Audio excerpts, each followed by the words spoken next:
हिमांशु नाम का एक लड़का था। वह बहुत बड़े तथा अमीर घर से था। मेरा कहने का मतलब है कि हिमांशु बहुत ही मतलबी था और रईस भी था। हिमांशु के पिताजी एक बहुत बड़ी नौकरी तथा उनका एक बहुत बड़ा साम्राज्य हुआ करता था, जिस कारण से हिमांशु को अपने बाप के पैसों पर बहुत ज़्यादा घमंड हुआ करता था। वह बहुत सारे दोस्तों को और बहुत सारे गर्लफ्रेंड्स को एक बार एक साथ रखा करता था। पैसों से इतने ज़्यादा अमीर होने के कारण लोगों को कुछ भी नहीं समझा करता था। सभी से झगड़ा किया करता था और सभी के साथ बहुत ज़्यादा बुरे मानसिकता वाले हालात से पेश आता था। यही कारण है कि हिमांशु का कोई बेस्ट फ्रेंड नहीं था। वह जितने भी फ्रेंड्स के साथ रहता था, जितने भी दोस्त के साथ वह रहता था, वह जितने भी गर्लफ्रेंड्स के साथ वह रहता था, वह सिर्फ उसके साथ उसके पैसों पर मौज मस्ती करने के लिए रहते थे। लेकिन जब हिमांशु किसी मुश्किल में फंस जाता था तो कोई भी दोस्त उसकी मदद करने के लिए बिल्कुल भी आगे नहीं आता था। हिमांशु ज़्यादातर अपने गर्लफ्रेंड्स तथा दोस्तों के साथ टूर करने के लिए बाहर के देश में जाया करता था, क्योंकि उनके पिताजी के पास इतनी ज़्यादा दौलत थी कि हिमांशु कितना भी पैसा उड़ा दे तब भी पैसों की कमी नहीं होने वाली थी। इस कारण से हिमांशु उस दौलत को लेकर बहुत ज़्यादा घमंड किया करता था और हमेशा अपने दोस्तों को बहुत ज़्यादा पार्टी भी दिया करता था और फिर उसके साथ घूमने जाने के लिए कहा करता था। हिमांशु को लड़की की लत लग गई थी। वह लड़कियों के साथ बहुत ज़्यादा समय बिताया करता था। ज़्यादा पैसे होने के कारण वह बहुत सारी लड़कियों के साथ घूमा करता था। लड़कियां भी पैसे के पीछे इसका साथ देती थी तथा बाहर डांस बार में जाकर लड़कियों के साथ डांस भी किया करता था। वह रिजॉर्ट में जाकर लड़कियों को खाना खिलाता था और फिर घूमने के लिए टूर पर जाया करता था। ये हिमांशु बहुत ही अय्याश किस्म का लड़का था। एक दिन ऐसा हुआ कि किसी कारण से हिमांशु अपने घर के छत पर टहल रहा था। उसके घर के सामने के घर के छत पर बहुत ज़्यादा खूबसूरत एक लड़की टहल रही थी। हिमांशु अपने पैसे के दम पर सोचा कि चाहे कोई भी लड़की हो, अगर हिमांशु एक बार इशारा कर देगा तो वो लड़की उसके आगे अपने एटीट्यूड को नहीं रखती, मतलब उसको कभी भी ना नहीं कहती। लेकिन वह लड़की एक अच्छे परिवार से बिलोंग करती थी। वह लड़की ऐसी वैसी लड़की नहीं थी जो किसी के पैसों को देखकर उनके साथ चली जाए, जैसे हिमांशु के गर्लफ्रेंड्स थे। वो लड़की बहुत ही सभ्य लड़की थी।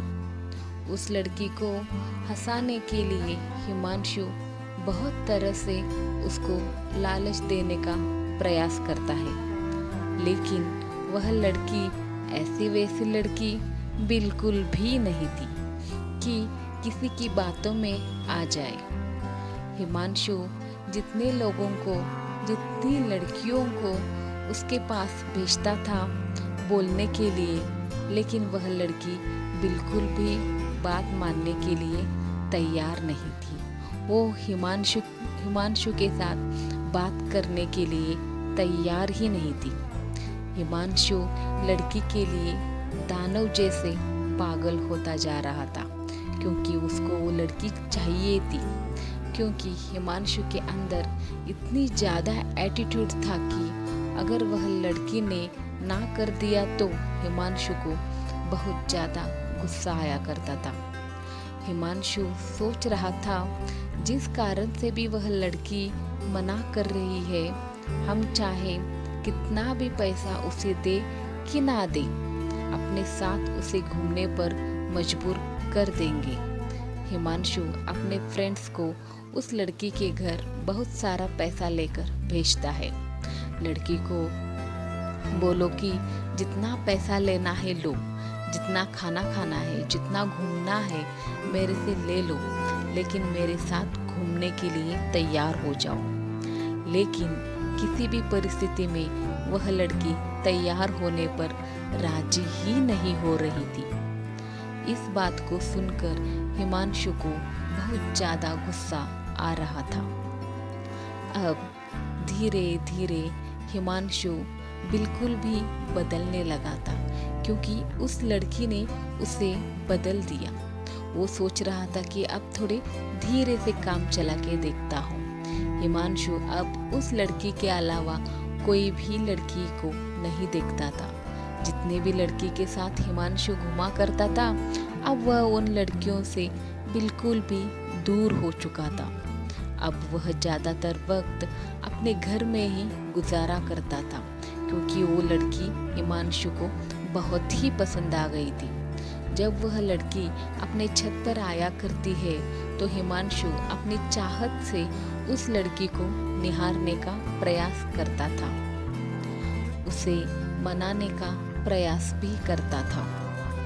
लेकिन शायद उस लड़की को हिमांशु के बारे में पूरी जानकारी होगी, इसी कारण से वह लड़की हिमांशु के पास न जाने के लिए बहुत सारे बहाने बनाया करती थी।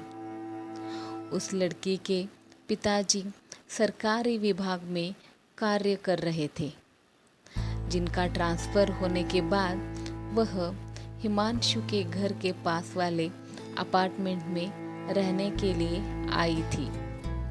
वह लड़की दूर से आने के कारण उसका यहाँ पे कोई भी दोस्त नहीं था। लड़की कहीं घूमने के लिए भी नहीं जाया करती थी, क्योंकि घूमने के लिए उसकी कोई सहेली नहीं थी। क्योंकि वो नई थी इसलिए वो बिल्कुल अकेली पड़ गई थी। नए होने के कारण वह अकेली घूम भी नहीं पा रही थी। ऐसे तो वहाँ से ज़्यादातर लड़कियाँ अच्छे स्वभाव की नहीं थी, जिस कारण से उस लड़की को कोई भी सहेली पसंद नहीं आ रही थी। हिमांशु उस लड़की को हमेशा ही याद किया करता था, लेकिन ऐसा कुछ भी नहीं हुआ। कुछ दिन बीत जाने के बाद वह लड़की अपने अपार्टमेंट को छोड़कर जाने ही वाली थी, क्योंकि उसके पिताजी एक सरकारी नौकर थे। उसके पिताजी एक सरकारी ऑफिसर थे और उनका ट्रांसफ़र 3 महीने में दूसरी जगह हो जाया करता था। हिमांशु मन ही मन अपने आप को कोसता रहता है। हिमांशु सोचता है कि मेरे पास इतने पैसे हैं और कोई अच्छी लड़की ही नहीं मिलेगी तो क्या होगा? मेरे पास इतने पैसे होके क्या फ़ायदा? यह बात बिल्कुल सच है दोस्तों। पैसा चाहे कितना भी हो जाए, मनुष्य को कभी भी अपने पैसों पर बिल्कुल भी घमंड नहीं करना चाहिए। पैसा चाहे जितना भी हो जाए, वह अपने कैरेक्टर को नहीं सुधर सकता या नहीं बदल सकता। यदि आपके पास बहुत ज़्यादा पैसा है तो उसे संभाल के रखिएगा, वह अच्छी चीज़ों में उपयोग करिएगा। कैसी लगी आपको ये कहानी अच्छी लगी तो लाइक, शेयर और इस चैनल को सब्सक्राइब ज़रूर करिएगा। साइड वाली घंटी का बटन दबा के आने वाले वीडियोस का नोटिफिकेशन पाइएगा। और ये वीडियो अगर आप फेसबुक पे देख रहे हो तो फेसबुक पेज को फॉलो ज़रूर कीजिएगा। धन्यवाद।